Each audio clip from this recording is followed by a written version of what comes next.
Well, let's dive back into our series. We've been looking at this idea of distinctions. Now, this is our third message in this series, which is centered on the first 4 chapters of Genesis. And so this is our third one, and if you've been paying attention, in the first 2 weeks, you may have noticed that I have not even tried to touch on the question of how, nor am I going to do that today.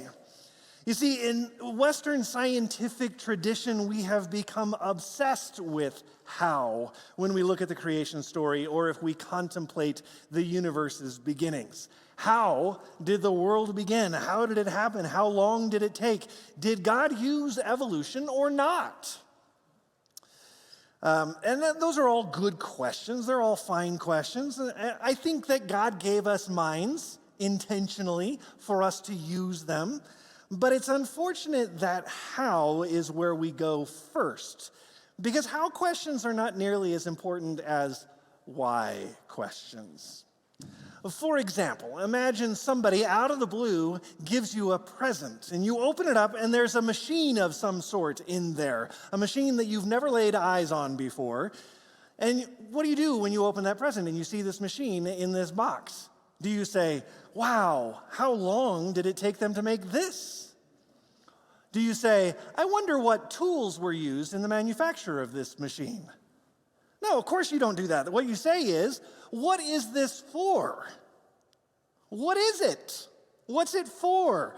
Do I need it or want it? In other words, what you're asking is, why did they give it to me?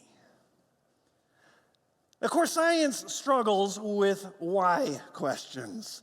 They would say that's for religion and philosophy to ask. If you ask a scientist, they will tell you, well, we can understand why once we understand how.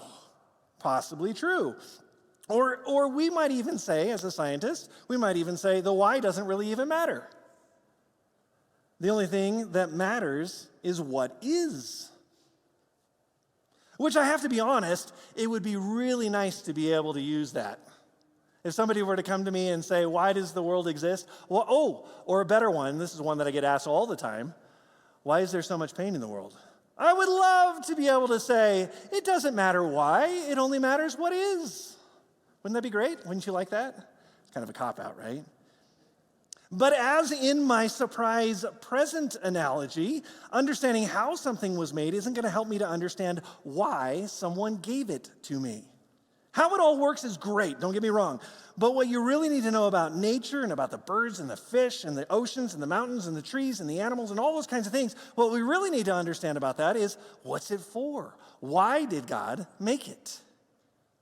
Honestly, how did it happen is way down the list in terms of importance. All these bright minds thinking about video game theories of beginnings, which is what they really are, they're video game theories, really shouldn't move the needle for us, but for some reason we get distracted by how. Maybe we're trying to avoid the why question.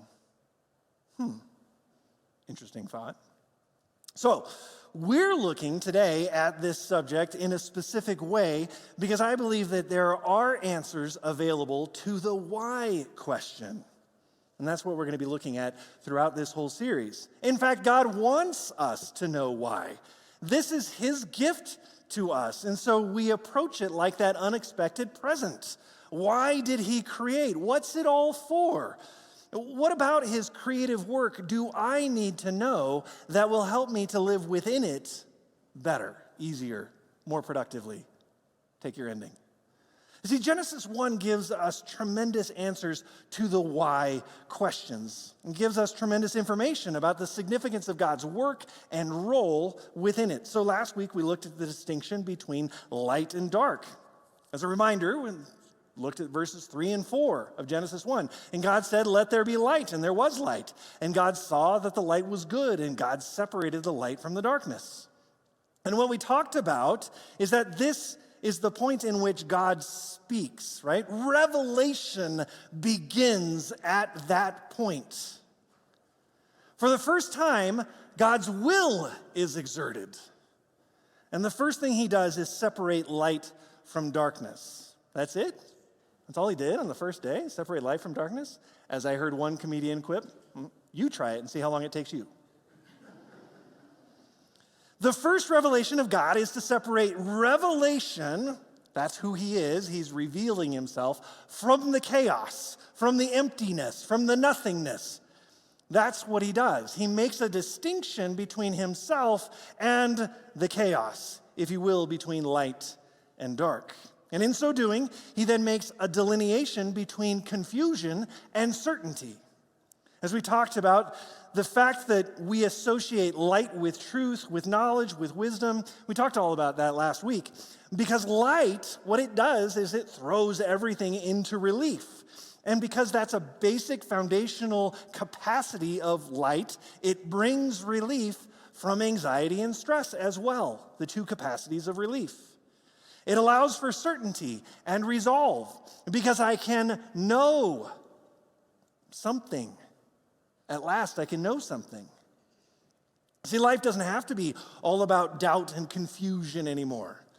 Light throws everything into relief, making the distinctives of life visible. And it brings relief, the freedom from anxiety and stress. But today we're going to be looking at what God does in separating light and dark and his subsequent creative work as he brings order out of disorder. That's the next distinctive. Separating light from dark is the beginning of his ordering of creation. Now, scientists can show us how the universe is ordered.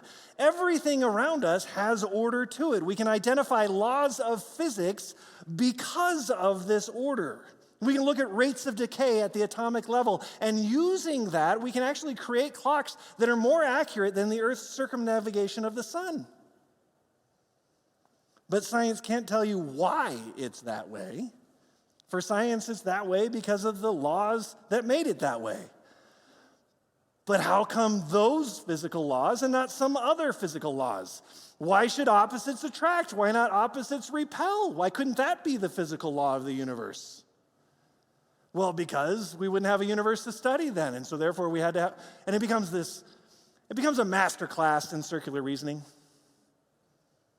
But what we can see in Genesis chapter 1 is that God speaks order into existence. Why is there order? Because God made order. Look at verse 5.